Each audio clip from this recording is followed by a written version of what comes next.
안녕하세요. 쿠칭 다이어리의 쿠다입니다. 오늘은 쿠칭에 있는 세멘고 오랑우탄 보호구역을 다녀왔어요. 오랑우탄은 말레이시아 말로 사람이라는 뜻의 오랑과 숲이라는 뜻의 우탄이 합쳐진 말이라고 해요. 바로 숲에 사는 사람이란 뜻이죠. 그런데 오랑우탄이 심각한 멸종 위기종인 거 다 알고 계시죠? 이 오랑우탄을 보호하는 구역이 전 세계에서 딱 두 군데가 있다고 합니다. 바로 인도네시아의 수마트라 섬하고 이곳 말레이시아 보르네오 쿠칭이라고 해요. 안 갈 수가 없겠죠? 세멘고 오랑우탄 보호구역은 시내에서 30분에서 40분 정도 떨어진 곳에 있어요. 오랑우탄을 만날 수 있는 시간이 정해져 있는데요. 바로 하루 2번 먹이를 주는 시간이에요. 오전은 8시에서 10시고요. 오후는 2시에서 4시예요. 도착하면 매표소에서 표를 끊기 전에 QR로 기본 정보를 입력해요. 이름, 나이, 여권 번호까지요. 유명한 관광지다 보니 현지인보다는 세계 각국의 여행객들이 많았어요. 먼저 표를 끊으면 버기카를 탈 건지 물어봐요. 버기는 먹이를 주는 곳까지 가는 전기차인데요. 쿠다는 아이가 있고 날이 더워서 버기를 이용했어요. 오랑우탄 먹이를 주는 장소가 입구에서 1km 정도는 걸어야 하거든요. 실제로 먹이는 9시부터 주니 버기를 탈 거면 8시 30분에는 도착하는 게 좋아요. 오전에는 가을처럼 시원해서 걸어가는 분도 많았어요.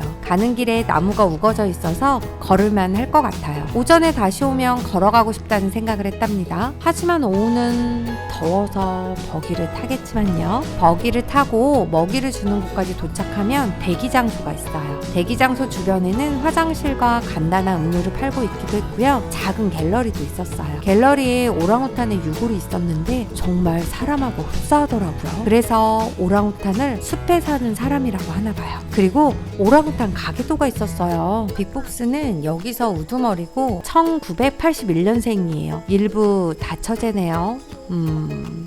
부인이 5마리, 그 아래 새끼들까지 포함하면 대략 20마리 정도가 이 오랑우탄 보호구역에 서식하고 있는 것 같아요. 대기 장소에서 안내원이 주의사항에 대해 이야기를 해줘요.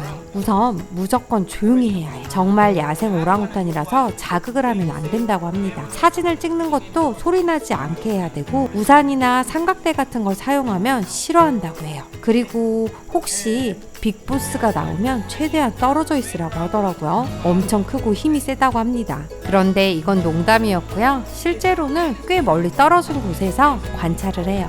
그리고 혹시라도 오랑우탄이 끌고 가면 숲의 시민이 되는 거라고 하더라고요. 하지만 걱정하지 말라고 아침 저녁으로 와서 관리인이 밥을 주겠다고 했어요. 그런 일은 한 번도 없었지만요. 오랑우탄을 보기가 쉬운 일은 아니라고 하더라고요. 특히 12월에서 5월에는 숲에 먹이가 많아서 잘 나오지 않는다고 합니다. 배가 고프지 않거나 잠을 자거나 귀찮으면 안 나온다고도 하더라고요. 반면에 운이 좋으면 정말 많은 오랑우탄을 볼 수 있고요. 저는 운이 없게도 오전에 오랑우탄을 보지 못했습니다. 그래서 그냥 나무도 보고 돌도 보고 산에 왔다 하면서 위안을 삼았지만 너무 아쉬워서 2시에 다시 오랑우탄을 보러 찾아갔어요. 마감 시간이 4시였거든요. 그런데 너무 아쉬워서 10분 정도는 더 기다렸던 것 같아요. 계속 관리인들이 부르고 신호를 줘도 나오지 않더라고요. 몇몇은 이미 포기하고 돌아갔고요. 오랑우탄 부르는 소리가 독특해요. 한번 들어볼까요?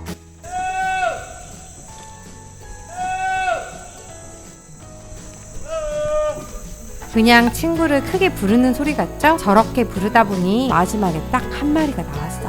8살에서 9살 정도 되는 아이라고 합니다. 그런데 좀 화가 났다고 하더라고요. 이유는 모르겠는데 이런 소리였던가? 어떤 소리를 내니까 저게 화가 난 소리라고 하더라고요. 먹이를 먹으러 내려왔으면 좋겠는데 계속 줄 위에서 놀다가 나무 뒤로 숨더라고요. 그래도 2팔과 다리로 매달리는 모습이 너무 신기하고 귀여웠어요. 기다린 보람이 있더라고요. 오랑우탄을 한 마리밖에 보지 못해서 좀 아쉬웠지만 다음에 또 방문해서 빅보스를 만나면 영상 올려드릴게요. 팁을 하나 드리자면 모기가 꽤 있어요. 숲이라서 그렇겠죠. 모기 기피제를 꼭 가져가시는 게 좋을 것 같아요. 마지막으로 이렇게 귀여운 아이들이 멸종 위기종이라니 너무 안타깝더라고요. 우리가 보호할 수 있는 방법이 뭔지 관심을 갖고 찾아봐야겠다는 생각이 들었습니다. 그리고 이곳이 자연 환경이 좋아서 그런지 오랑우탄 말고도 다른 동물을 만났어요. 보이시죠? 카멜레온 같은데 맞는지 모르겠어요. 카멜레온 맞나요? 아시는 분은 답글 좀. 그리고 이건 초록뱀이에요. 보이시나요? 조그만하고 귀여워서 한참을 봤는데 관리인이 만지지 말라고 죽는다고 하더라고요. 알고 보니 독사였답니다. 뭐든 조심해야겠어요. 말레이시아는 집에서도 도마뱀이나 곤충들을 자주 보다 보니까 겁이 없어지는 것 같아요. 다른 분들 혹시 뱀을 보면 꼭 도망가세요. 정말 오랑우탄 기다리느라고 힘들었는데 그래도 이런 곤충이나 카멜레온 이런 동물들을 만날 수 있었어요. 오랑우탄을 만날 수 있는 쿠칭 정말 매력있죠? 다음엔 어딜 가볼까요? 지금까지 크다였습니다. 빠이.